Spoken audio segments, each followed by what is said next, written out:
This is a story about a world obsessed with stuff. It's a story about a system in crisis. We're trashing the planet, we're trashing each other, and we're not even having fun. The good thing is that when we start to understand the system, we start to see lots of places to step in and turn these problems into solutions.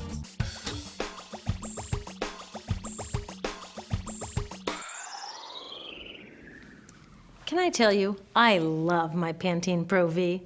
Of the dozen or so personal care products that I use every day, it's the one I can't live without.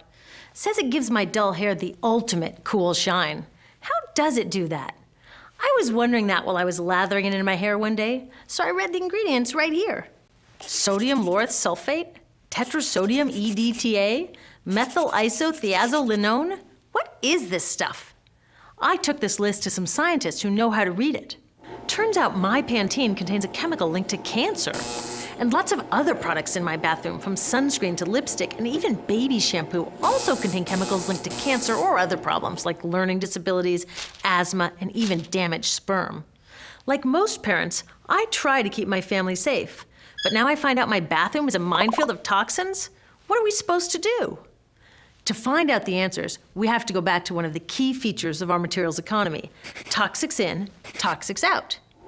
If, at the factory, you pour toxic chemicals into a product, like baby shampoo, you're gonna wind up with toxic baby shampoo, and toxics in workers, communities, and, babies. So let's take a closer look at this toxic outrage where it seeps into our lives every day, in the bathroom. The average woman in the US uses about 12 personal care products daily. The average man about 6. Each product containing a dozen or more chemicals. Less than 20% of chemicals in cosmetics have been assessed for safety by the industry's safety panel, so we just don't know what they do to us when we use them. Would you fly in an airline that only inspects 20% of its planes? Of course, not all of these chemicals are dangerous, but we know that many are. Some are carcinogens. That means that they can cause cancer. Others are neurotoxins and reproductive toxins, proven to mess up brain development and reproduction in animals. Wait a minute, we're animals too. It's like a giant experiment.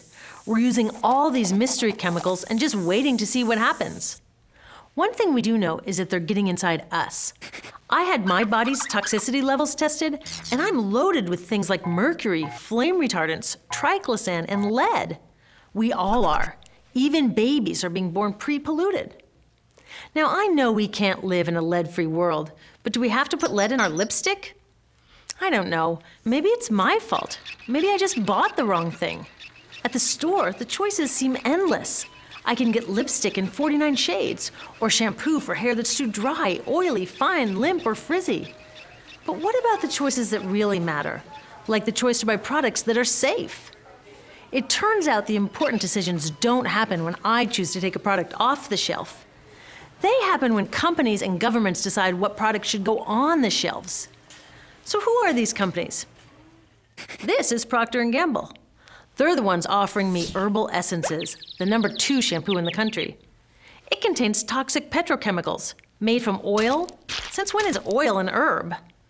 On cosmetics labels, words like herbal, natural, even organic have no legal definition. That means that anybody can put anything in a bottle and call it natural, and they do.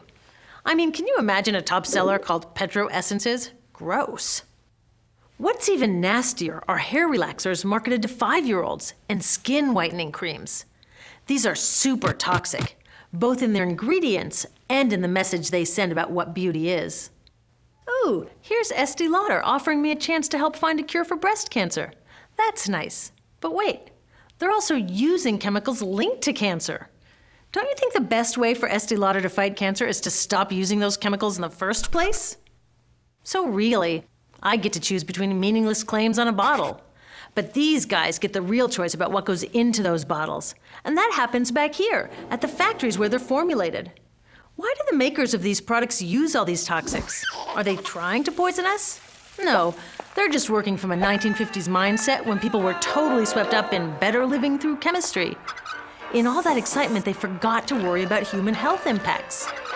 That was years ago, and they are still using these same old toxic chemicals. Today, big cosmetics companies say the doses of poison in their products are small enough to be harmless. Yeah, maybe if you use them once a year. I guess they never get out and see that their products are being used and combined with other products every day. A little toxic dose under your arms, a little more on your hair, on your lips. And workers in nail and hair salons get dosed all day long. So the industry is used to doing things this way, and they can. Because even now that scientists have linked the chemicals they're using to all sorts of problems, there are no laws to get rid of them. You're thinking, really? Come on, nobody's making sure that the stuff we smear all over our bodies is safe? Nope. The FDA doesn't even assess the safety of personal care products or their ingredients. Since 1938, they've banned just 8 out of over 12,000 ingredients used in cosmetics. They don't even require that all of the ingredients be listed on the label. Now, this is an example where we can all agree a little more government action would be helpful. This lack of regulation leaves a huge hole that the cosmetics industry is all too happy to fill. They set up their own committee to self-police their products, and compliance with their recommendations is voluntary. So the cosmetics industry is making the rules and then deciding whether or not to follow them. So you see, it isn't our fault that these toxic products are in our bathrooms. It's a whole broken system that's ignoring the simple rule: toxics in, toxics out. But we're not helpless. There are resources online that we can use to protect ourselves by identifying the best possible choices in the store. But the real action is with people working to change the system. Because if we really want to solve this problem, we got to start here with these guys. Women, parents, workers, people all over the country are demanding that Congress pass a new law, giving FDA the power to make sure that our personal care products are safe. We need common sense laws based on the precautionary principle. That means that when you're dealing with hazardous chemicals, just err on the side of caution. Let's not debate how much lead should be allowed in lipstick. Just get the toxic chemicals out of our products. Smarter laws would force companies to get past that old 50s mindset and figure out how to get us all clean and shiny without toxic chemicals. Can they? Totally.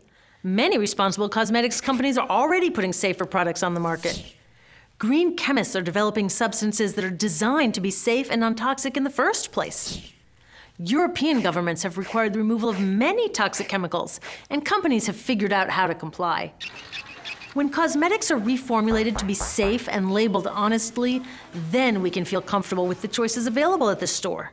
We can choose bouncy hair or full hair, shiny lipstick or matte. We can even choose to feel beautiful without using 20 products. But we'll know that whatever we choose, the most important choice, the choice to be safe and healthy, has already been made.